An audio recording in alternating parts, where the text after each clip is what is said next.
원수는 떠내, 저 원수는 떠내.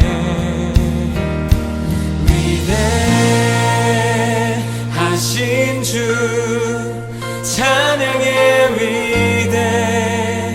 위대하신 주, 모두 알게 되리라. 위대하신 주,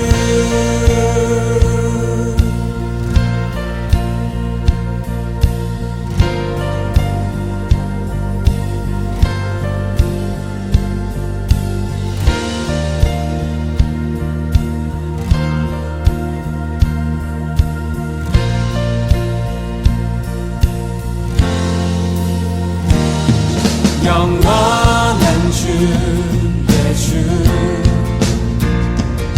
시간의 주, 왕자, 알파와 오메가, 알파와 오메가. 삼위의 하나님, 아바 성령 예수, 사자와 사자와 어린 양,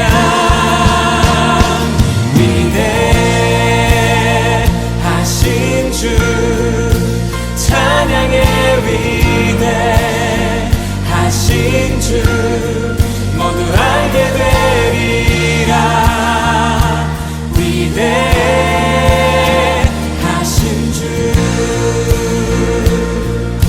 위대하신 주, 위대하신 주, 찬양의 위대하신 주, 모두 알게 되리라. 위대하신 주, 모든 이름 위에 뛰어나신 나의 영원하신 기억, 생명보다 귀하다. 나의 갈 길 다가도록 나와 동행하소서. 주께로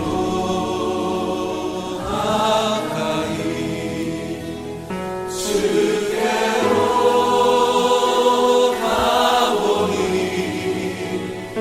나의 갈 길 다가도록 나와 동행하소서.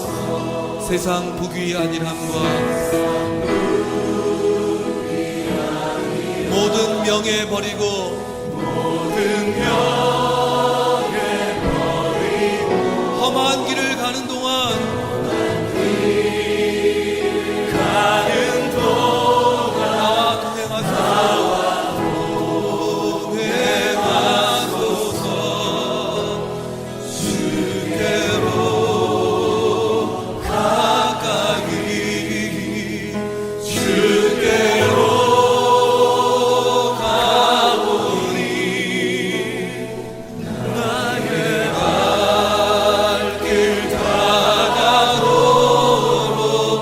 나와 동행하소서.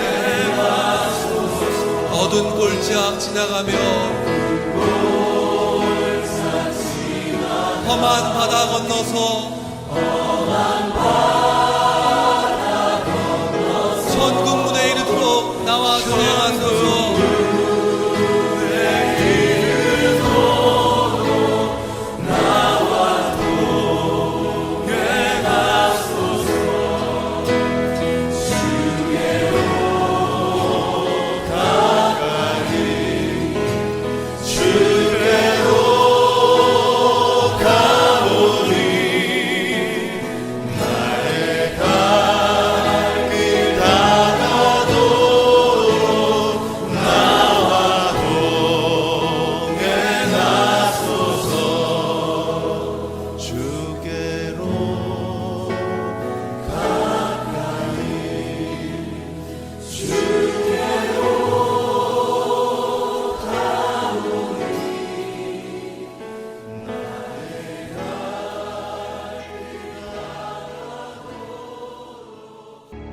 그러므로 보라, 내가 그를 타일러 거친 들로 데리고 가서 말로 위로하고 거기서 비로소 그의 포도원을 그에게 주고 악을 골짜기로 소망의 문을 삼아주리니 그가 거기서 응대하기를 어렸을 때와 애굽 땅에서 올라오던 날과 같이 하리라. 그날에 내가 나를 내 남편이라 일컫고 다시는 내 바알이라 일컫지 아니하리라. 내가 바알들의 이름을 그의 입에서 제거하여 다시는 그 이름을 기억하여 부르는 일이 없게 하리라. 그날에는 내가 그들을 위하여 들짐승과 공중의 새와 땅의 곤충과 더불어 언약을 맺으며 또 이 땅에서 활과 칼을 꺾어 전쟁을 없이 하고 그들로 평안히 눕게 하리라. 내가 네게 장가들어 영원히 살되 공의와 정의와 은총과 긍휼히 여김으로 네게 장가들며 진실함으로 네게 장가들리니 네가 여호와를 알리라. 그날에 내가 응답하리라.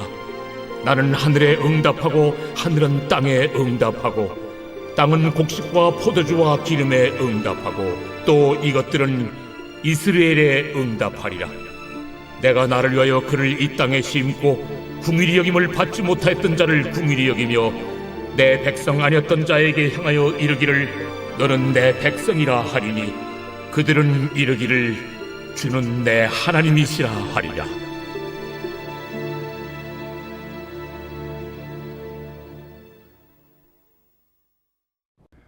네, 하나님은 인생에게 고난을 허락하십니다. 어제 본문인 7절을 보시면 그가 그 사랑하는 자를 따라갈지라도 미치지 못하며 그들을 찾을지라도 만나지 못할 것이라. 그제야 그가 이르기를 내가 본 남편에게로 돌아가리니 그때 내 형편이 지금보다 나았음이라 하리라. 본 남편을 떠나서 사랑하는 사람에게 바람난 여인이 고백하고 있습니다.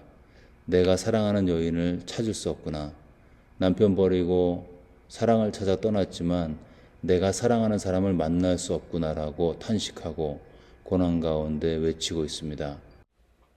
본 남편이 지겨워서 마치 다른 남자를 만나면 더 행복할 것 같아서 나갔는데 백마탄 왕자는 환상과 같이 만날 수 없고 그에게 미칠 수 없다는 그런 탄식의 고백이었습니다.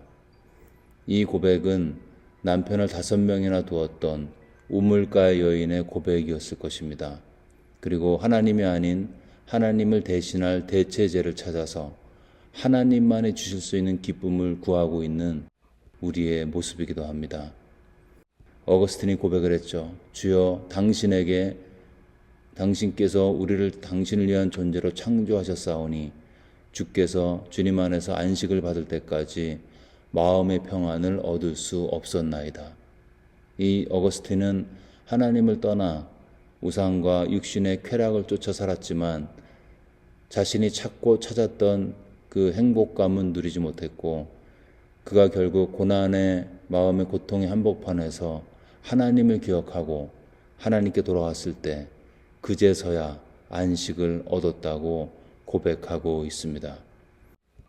하나님을 떠나면 인생은 곤고하게 되어 있습니다. 내 백성이 2가지 악을 행하였나니 곧 그들이 생수의 근원 대신 나를 버린 것과 스스로 웅덩이를 판 것인데 그것은 그 물을 가두지 못할 터질 웅덩이들이라. 하나님을 대신해서 우리에게 다가오는 수많은 대체품이 있는데 그 대체품을 추구하는 것은 마치 터진 웅덩이에 물을 담는 것과 같다는 것입니다. 터진 웅덩이에 물을 담으면 어떻게 될까요? 다 줄줄 새겠죠. 아무리 담고 담아도 결코 물은 모이지 않습니다. 마치 목마르다고 바닷가에서 바닷물을 먹으면 잠시 해갈이 되는 것 같지만 그 갈증이 더 심한 것과 똑같죠. 하나님이 아닌 다른 것으로 하나님만이 채울 수 있는 내 마음을 채우는 삶의 허무함을 이야기하고 있습니다. 노력하고 애쓰고 최선을 다해서 뭔가 되는 것 같지만 그 영혼에 참된 만족이 없다고 말씀하고 있습니다. 내 마음에 하나님보다 더 높아진 것이 있다면 여러분 그 길을 계속 추구하고 찾고 두드리는 것은 마지막 고백을 허무하게 끝낼 수밖에 없는 것입니다. 그래서 우리가 오늘 아침에 고백해야 될 것은 하나님보다 더 귀한 분은 이 세상에 없습니다. 하나님이 나의 전부이십니다. 이 고백을 할 때 생수의 근원 되신 하나님의 은혜가 우리의 마음에 기쁨으로 충만케 역사하시는 우리 모두가 되시기를 주의 이름으로 축원합니다. 문제는 이런 하나님의 마음을 몰라주고 끝까지 버티는 사람에게 찾아오는 것이 있는데 고난이라는 것이죠. 그리고 이 고난의 한복판에서 비로소 고난이 없을 때는 들려오지 않는 하나님의 음성을 듣게 되는 것입니다. 오늘 본문이 그 하나님의 사랑의 음성이죠. 어떻게 보면 오늘 본문 이후의 말씀은 이전에 고난이 없으면 결코 들려질 수 없는 마음의 음성인 것입니다. 14절에 보시면 내가 그를 타일러 거친 들로 데리고 가서 말로 위로하고 거기서 비로소 그의 포도원을 그에게 주고 아골 골짜기로 소망의 문을 삼아 주리니 그가 거기서 응대하기를 어렸을 때와 애굽 땅에서 올라오던 날과 같이 하리라. 여호와께서 그날에 내가 나를 내 남편이라 일컫고 다시는 내 바알이라 일컫지 아니하리라.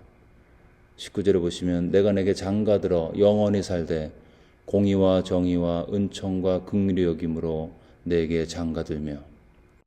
하나님께서 이스라엘 백성들에게 남편이 되어주신다고 약속하신 것입니다. 사랑의 음성이죠. 아마 이전부터 주님의 음성은 선지자들을 통해서 이 백성들에게 계속 들려왔죠. 들려왔음에도 불구하고 한번 바알에게 마음이 뺏긴 이스라엘에게는 하나님의 음성이 들리지 않았습니다. 그러다가 그들이 그토록 추구했던 다른 남자가 주는 기쁨과 기대감을 가지고 그들을 찾아갔을 때 그 마지막 끝이 참된 안식을 찾지 못함으로 마음이 공허했을 때, 그로 인해 마음이 허무하고 고통 가운데 있었을 때, 그들이 그토록 추구했던 그 모든 것들이 허상이었음을 탄식할 때, 그때에서야 하나님의 음성이 들리게 된 것입니다. 그래서 하나님은 말씀하시다가 그래도 듣지 않으면 마지막 방법으로 고난이라는 방법을 허락하십니다. 고난 중에만 들리는 하나님의 음성이 있기 때문이죠. 내가 세상길로 막 나갔는데 아무 일이 없다. 그것은 그럴 수가 없습니다. 혹시 그렇다면 내가 정말 하나님의 백성인지 우리는 좀 더 근원적인 질문을 하나님 앞에 해야 하는 것입니다. 하나님은 하나님의 백성이 세상길에서 방황할 때 고난이라는 채찍을 통해서 하나님의 사랑의 음성에 귀가 열리고 들을 수 있도록 역사하시는 것입니다. 그래서 루이스의 고백처럼 고난은 하나님의 메가폰과 같습니다. 평소에 거의 들리지 않던 그 하늘의 음성이 증폭되어서 들리는 신비한 체험을 고난의 한복판에서 하게 되는 것이죠. 그러므로 고난을 허락하시는 하나님의 의도는 사랑인 것입니다. 하나님은 이스라엘을 사랑하셨기 때문에 고난의 학교에 입학을 시키신 것입니다. 그리고 그 동기는 본문에 있듯이 사랑인 것입니다. 결국 사랑한다고 말하시기 위해서 일시적으로 고난을 허락하신 것이죠. 하나님은 때로는 하나님의 백성인 우리들을 고난 가운데 던지십니다. 그 고난 중에 하나님의 음성이, 사랑의 음성이 더 크고 더 명확하고 더 정확하게 들릴 수 있도록 역사하시는 것입니다. 그리고 그 고난을 통해서 하나님의 사람인 우리들을 하나님을 닮은 모습으로 빚어가십니다. 삶이 편안하고 즐겁고 어려움이 없었던 것 같던 기간은 지금 돌아보면 올라가는 시간이 아니었고 타성으로 내려가는 시간이었습니다. 이게 프랭크 르박의 고백이죠. 인생이 편안하고 즐겁고 고통스러운 일이 없고 그랬을 때 당시에는 좋았지만 그 시간들은 하나님을 향해 올라가는 시간이 아닌 타성과 인간의 모습으로 내려가는 육신의 시간이었다는 그런 하나님의 사람의 고백인 것이죠. 여러분, 고난의 학교에서만 사람이 바뀌게 되어 있습니다. 그래서 우리 안에 죄로 오염된 삶이 역사하고 도무지 회생의 기회가 보이지 않을 때 하나님은 거룩과 경건을 기대하시기 때문에 하나님의 사람들을 고난의 학교에 입학을 시키시는 것입니다. 고난은 징계와 같이 모든 사람이 다 받지는 않습니다. 그러나 자녀이면 반드시 받습니다. 징계는 다 받는 것이오늘 너희에게 없으면 사생자요 친아들이 아니니라. 내가 세상 길로 열심히 갔는데 상당 기간 동안 세상에 머무르고 세상을 사랑하여 세상과 짝하며 살았는데 그 마지막 순간에 내 삶에 어려움이 왔다. 그건 어떤 사인이죠? 어떤 사인인가요? 내가 하나님의 자녀라는 사인인 것입니다. 내가 하나님의 사랑받는 자이고 하나님의 관심을 끄는 자이라는 하나님의 사인인 것입니다. 근데 하나님 앞에서 하나님 버리고 다른 거 우상시하면서 열심히 살고 상당 기간이 지났는데 그럼에도 불구하고 여전히 좋은 일만 생긴다. 그 위험한 것이죠. 우리는 그럴 때 하나님과의 관계를 먼저 돌아봐야 하는 것입니다. 세상길에서 만난 고난은 나를 사랑하신다는 하나님의 사인임을 기억하시면서 먼저 감사하시기 바랍니다. 그리고 하나님께로 돌이켜 고난의 이유를 제거하심으로 고난도 그치고 하나님의 사랑도 마음껏 누리시는 우리 모두가 되시기를 주의 이름으로 축원합니다. 아멘.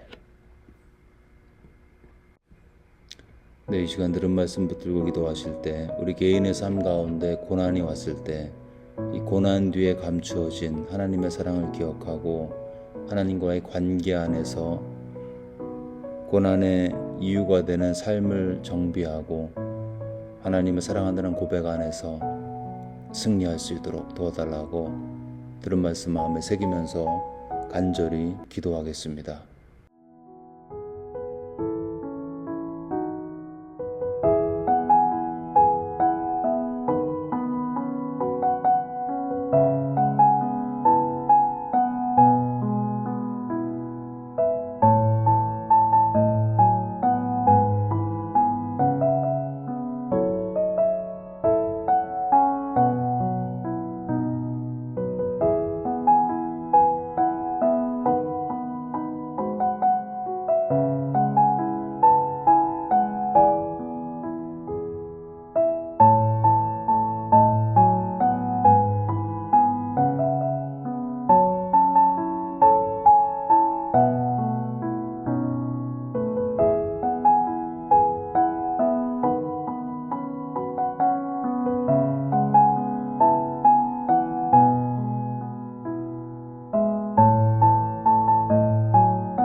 계속해서 열방과 조국을 위해 기도하실 때 이스라엘과 유크레인에 평화가 임할 수 있도록 전쟁이 그치고 하나님의 평화가 임해서 특별히 그들 가운데 소망 없는 그들의 마음 가운데 예수님의 사랑의 복음이 증거되고 선교사님들의 사역을 통해서 교회가 세워지고 하나님의 통치와 사랑이 그 땅의 아픔을 치유할 수 있도록 유크레인과 이스라엘을 기억하면서 한 마음으로 기도하겠습니다.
교회를 위해 기도하실 때 구사축을 통해 연결된 세 가족들이 믿음 안에서 자라가고 또 목장에 잘 정착해서 하나님의 사람으로 세워져 갈 수 있도록 구사축 이후의 사역을 위해 기도해 주시고요. 건축과 유수사역자 청빙 과정 가운데 함께 하셔서 다음 세대 사역이 교회를 통해서 더욱더 활발하게 은혜 가운데 진행될 수 있도록 아프신 분들의 치유를 위해서 하나님의 치유를 함께 하사 강건한 몸으로 주님을 섬길 수 있도록 도와달라고 그분들의 이름을 부르면서 간절한 마음으로 기도하겠습니다.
주기도문 하심으로 마치겠습니다.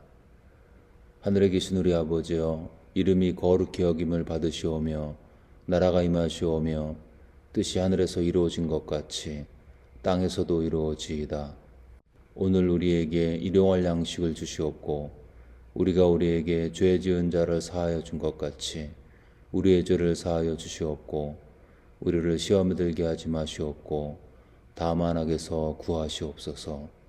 나라와 권세와 영광이 아버지께 영원히 쌓옵나이다. 아멘.